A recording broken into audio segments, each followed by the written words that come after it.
First நம்ம பண்ண போகிற ரெசிபி என்னன்னு பார்த்தீங்கன்னா கார்லிக் நாட்ஸ்ன்னு சொல்லுவாங்க. ஸோ இது வந்து குட்டி குட்டி மினி பன்ஸ் மாதிரி இருக்கும். ஆனால் ஃபுல்லாக கார்லிக்கு, ஹர்பு, பட்டர் அந்த ஃப்ளேவரில் செம்மையாக இருக்கும். ஸோ இதில் ஒரு கப்பு வெதுவெதுப்பான தண்ணி வச்சுருக்கேன். வெதுவெதுப்பான தண்ணியில் தான் ஈஸ்ட் ஆக்டிவேட் பண்ண போகிறோம். வெதுவெதுப்பான தண்ணினா நீங்கள் உள்ளே வந்து ஒரு விரலை விட்டிங்கன்னா ஒரு வார்மாட்டு ஒரு இது இருக்கும், வார்மாக இருக்கணும். சூடாக உங்களுக்கு சரக்குன்னு சூடு வருது அப்படின்னா அது வெதுவெதுப்பான தண்ணி கிடையாது. ஏன்னா இந்த மாதிரி டெம்பரேச்சரில் தான் ஈஸ்ட்டை நம்ம ஆக்டிவேட் பண்ண போகிறோம். 1 டேபிள் ஸ்பூன் சுகர் ஆட் பண்ணிக்கோங்க. உங்களுக்கு இந்த பாயிண்டில் தெரிஞ்சிருக்கும் ஈஸ்ட்டுக்கு வந்து கண்டிப்பாக சுகர் தேவை. அதுக்கப்புறம் 1.5 டீஸ்பூன் ஈஸ்ட்டு, அதை வந்து ஸ்ப்ரிங்கிள் பண்ணிடலாம்.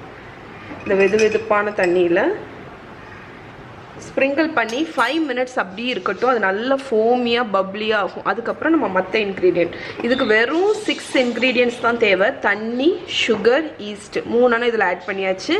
இனி தேவை மாவு, உப்பு, ஆலிவ் ஆயில், அவ்வளோதான். ஸோ ரொம்ப சிம்பிள். அதுக்கப்புறமா நமக்கு கார்லிக்கு அதெல்லாம் தேவை, அது ரெண்டாவது தான். டோ பண்ணுறதுக்கு வெறும் 6 இன்க்ரீடியன்ட்ஸ் தான். ஸோ இப்போ இது வந்து ஆக்டிவேட் ஆக ஆரம்பிச்சாச்சு. ஸோ 5 மினிட்ஸ் கழித்து காணிக்கிறேன். ஸோ இப்போ பார்த்தீங்கன்னா இந்த மேலே அந்த ஃபோமியாக வந்திருக்குல்ல, அப்படின்னா ஈஸ்ட் ஆக்டிவேட் ஆகிடுச்சுன்னு அர்த்தம். ஓகே, ஈஸ்ட் ஆக்டிவேட் ஆகிடுச்சு. இப்போ அடுத்த இன்க்ரீடியன்ட்ஸ் எல்லாம் ஆட் பண்ணிடலாம். ஃபஸ்ட்டு 2 கப்பு மைதா மாவு ஆட் பண்ண போகிறேன். இதுக்கு தேவையான அளவு உப்பு ஆட் பண்ணிக்கலாம். உப்பு எப்போவுமே ஈஸ்ட்டு கூட டைரக்ட் கான்டாக்டில் வரக்கூடாது. அதனால தான் நான் மாவு போட்டுட்டு அடுத்து உப்பு ஆட் பண்ணியிருக்கேன். இப்போ ஃபஸ்ட்டு நம்ம ஒரு ஸ்பூனை வச்சு இந்த தண்ணியில் இந்த மாவை வந்து நல்லா மிக்ஸ் பண்ணிக்க போகிறோம். எப்படியும் உங்களுக்கு 3 கப் அளவுக்கு மாவு தேவை. நான் முதல் 2 கப்பு தான் ஆட் பண்ணியிருக்கேன். நம்ம வந்து இதை ஃபுல்லாக மிக்ஸ் பண்ணதுக்கப்புறம் எவ்வளோ தேவையோ அதை வந்து ஆட் பண்ணிக்கலாம். இப்போ பார்த்தீங்கன்னா நல்லாவே ஸ்டிக்கியாக இருக்குது. கூட ஒரு 1/2 கப் ஆட் பண்ணிக்கலாம். ஸோ ஒரு 1/2 கப் மாவு ஆட் பண்ணி இதை நல்லா மிக்ஸ் பண்ணிடலாம். இப்போ நம்ம டோ வந்து ஓரளவுக்கு திரண்டு வந்துடுச்சு. இதில் 2 table spoon olive oil add பண்ணிக்கோங்க. உங்ககிட்ட ஆலிவ் ஆயில் இல்லை அப்படின்னு நினச்சிங்கன்னா நீங்கள் நார்மல் எண்ணெய் கூட ஆட் பண்ணிக்கலாம். ஸோ ஆலிவ் ஆயில் ஆட் பண்ணி உங்களுக்கு நீட் பண்ண வசதியாக இருக்கும். அதனால் நல்ல ஒரு நீடு கொடுத்துருங்க. இதில் இதுக்கு வந்து மெஷின்லாம் தேவையே இல்லை, கையிலே நம்ம பிசைஞ்சால் போதும்.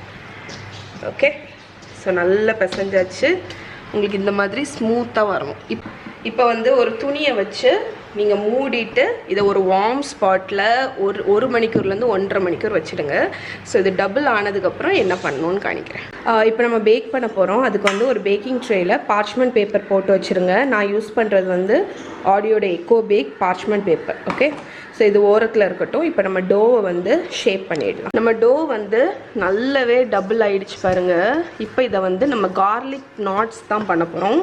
ஸோ அதனால் நம்ம நாட் மாதிரி ஷேப் பண்ணிடலாம். ஸோ ஃபஸ்ட்டு வந்து நான் ஒரு சிலிக்கான் மேட் மாதிரி போட்டிருக்கேன். அதில் கொஞ்சம் மாவு தூவிடுங்க. இதில் அவ்வளோ மாவையும் எடுக்காமல் அதில் ஒரு போர்ஷன் மட்டும் நான் எடுத்துக்கிறேன். நல்லா ரைஸ் ஆகும்போது நமக்கு வந்து அது நல்ல ஒரு அழகாட்டு சாஃப்டாக சூப்பராக இருக்கும். ஸோ இப்போ இதை வந்து ஈக்குவல் போர்ஷனில் டிவைட் பண்ண போகிறோம். இவ்வளோத்தையும் 4ஆக டிவைட் பண்ண போகிறேன். நீங்கள் உங்கள் இஷ்டம்தான். நீங்கள் வந்து உங்கள் நாட்ஸ் வந்து சின்னதாக வேணும்னா சின்னதாக வச்சுக்கோங்க. 4 போர்ஷனாக இதை டிவைட் பண்ணியாச்சு. ஓகே, இப்போ நம்ம இதை எப்படி ஷேப் பண்ணணுன்னு காணிக்கிறேன். ஒரு போர்ஷனை எடுத்துக்கோங்க. எடுத்துட்டு அதை கொஞ்சம் ஒரு லாங்காட்டு ஒரு ரோப்பு மாதிரி ரோல் பண்ணிக்கோங்க. ரோல் பண்ணி இந்த மாதிரி ட்விஸ்ட் பண்ணிக்கோங்க. அப்போ வந்து அந்த டோக்கு வந்து கொஞ்சம் க்ரிப்பு கிடைக்கும். அதுக்கப்புறம் நீங்கள் எப்படி ஒரு முடிச்சு போடுவீங்க அது மாதிரி ஒரு முடிச்சு போட்டுற வேண்டியதான். ஓகே, இந்த மாதிரி மிச்சம் உள்ள இதை வந்து அடியில் டக் பண்ணிடுங்க. டக் பண்ணிட்டீங்கன்னா உங்களுக்கு இந்த மாதிரி ஒரு நாட்டு கிடைக்கும். ஓகே, ஸோ இதை நம்ம பேக்கிங் ட்ரேயில் வச்சிடலாம். ஸோ நான் உங்களுக்கு ஒன்று வந்து க்ளோஸில் பண்ணி காணிக்கிறேன். ஃபஸ்ட்டு இதை வந்து ஒரு ரோப் மாதிரி ரோல் பண்ணிக்கோங்க.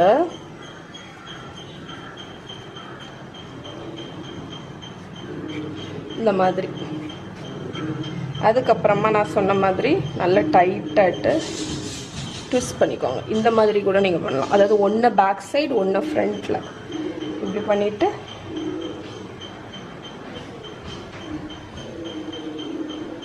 ஒரு நாட்டு மாதிரி போட்டு அவ்வளோதான்.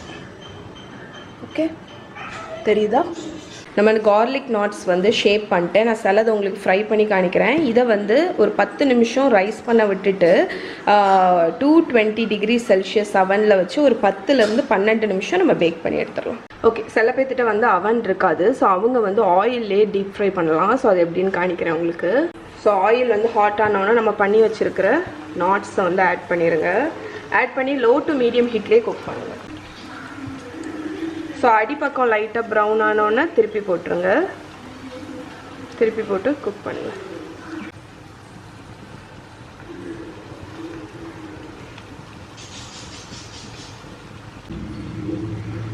ஸோ நல்லா 2 பக்கமும் கோல்டன் ஆகிடுச்சு. எப்படியும் ஒரு சைடு ஒரு நிமிஷம் ஆகும் உங்களுக்கு ஃப்ரை ஆகிறதுக்கு. ஸோ இந்த கலரில் வந்தோடனே நம்ம ரிமூவ் பண்ணிடலாம். ஸோ அவன் இல்லாதவங்க நீங்கள் இந்த கார்லிக் நாட்ஸ் பண்ணலாம். ஸோ நீங்கள் வந்து இந்த மாதிரி ஃப்ரைடு வெர்ஷன் பண்ணலாம். எனக்கு ஆக்சுவலி பேக்டு வெர்ஷனை விட ஃப்ரைடு பிடிக்கும். ஏன்னா இது வந்து அவுட்டர் செம்ம கிறிஸ்பியாக இருக்கும், உள்ளே பார்த்தீங்கன்னா அவ்வளோ சாஃப்டாக ஃப்ளஃபியாக இருக்கும். ஸோ நம்மளோட நாட்ஸ் பாருங்கள், இது பர்ஃபெக்டாக வந்திருக்கு அந்த ஷேப்பு. ஓகே, ஸோ இது கூல் ஆகட்டும். இதுக்கு மேலே உள்ள டாப்பிங்கை நம்ம ரெடி பண்ணிடலாம். So garlic nuts 220 degree Celsius அவனில் 12 மினிட்ஸ் பேக் ஆகிருக்கு பாருங்கள். இந்த மாதிரி தான் இருக்கும். ஸோ இது வந்து நான் மேலே எதுவுமே எக் வாஷ் கொடுக்கல, பட்டர் வாஷ் கொடுக்கல. ஏன்னா இது பேக் ஆகி வந்ததுக்கப்புறம் நம்ம இதை ஒரு கார்லிக் பட்டர் ஹர்ப் மிக்ஸ்சரில் வந்து டாஸ் பண்ண போகிறோம் ஒரு பவுலில். அதனால நான் எந்த இதுவுமே அப்ளை பண்ணலை. ஸோ இப்போ பேக் ஆயாச்சு. நீங்கள் அவன் இருக்கிறவங்க இந்த மாதிரி பேக் பண்ணிக்கோங்க. இது அஃப்கோர்ஸ் ரொம்ப ஹெல்தி. அவன் இல்லாதவங்க என்ன இருக்குல்ல, நம்ம ஃப்ரை பண்ணி எடுத்துருக்கோம்ல, ஸோ இந்த மாதிரி நீங்கள் ஃப்ரை பண்ணிக்கலாம். ஓகே, ஸோ 2 மெத்தடில் உங்களுக்கு எது வேணுமோ நீங்கள் அந்த மாதிரி பண்ணிக்கலாம். இப்போ இதை ஓரத்தில் எடுத்து வச்சிடலாம். நம்ம பட்டர் பண்ணிடலாம். இப்போ நம்ம வந்து இந்த கார்லிக் நாட்ஸோட டாப்பிங் பண்ண போகிறோம். ஸோ இதுதான் வந்து கார்லிக் ஃப்ளேவர் கொடுக்கும். நான் வந்து ஒரு 5 பல்லு கார்லிக்கை வந்து இந்த மின்சரில் போட்டு இந்த மாதிரி துருவி எடுத்துக்க போகிறேன். நீங்கள் இது இல்லை அப்படின்னா ஒரு துருவக்கூடியதில் ஃபைனாக துருவிக்கோங்க.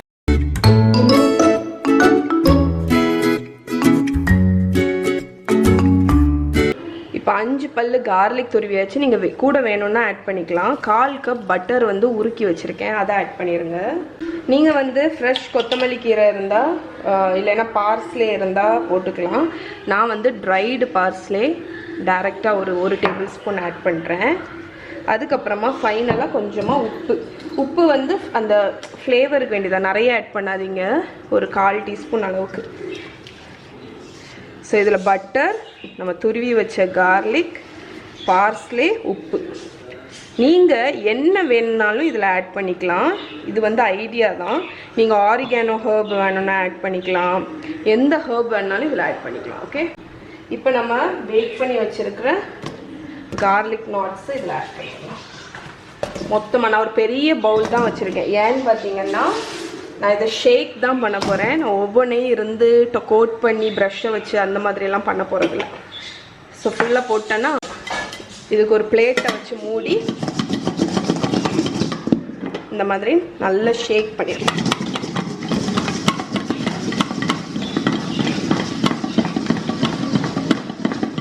Okay okay friends, so better லைட்டிங்க்கு வந்துட்டேன். இங்கே பாருங்கள், நம்மளோட கார்லிக் நாட்ஸ் சூப்பராகிட்டு நம்ம போட்டு அந்த கார்லிக் பட்டரில் கோட் ஆகி இருக்குது பாருங்க. அவ்வளோ பர்ஃபெக்டாக இருக்குது, எவ்வளோ சாஃப்டாக இருக்குது பாருங்க. ஃப்ளஃபி சாஃப்ட்டு கார்லிக் ஃப்ளேவர் சூப்பராக இருக்கும். ஓகே ஃப்ரெண்ட்ஸ், ஸோ நம்மளோட கார்லிக் நாட்ஸ் பாருங்கள் சூப்பராக ரெடி ஆகிடுச்சு. இதை ஒன்றுத்தை நான் உங்களுக்கு பிச்சு காணிக்கிறேன். இது வந்து பேக்டு வெர்ஷன். ஓகே,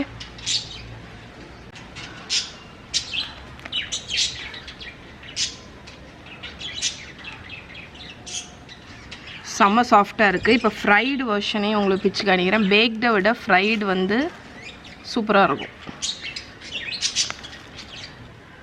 இது பாருங்க, அது எல்லாத்தையும் விட அந்த மேலே உள்ள அந்த கார்லிக் இருக்குல்ல, அதுதான் மேட்ரு.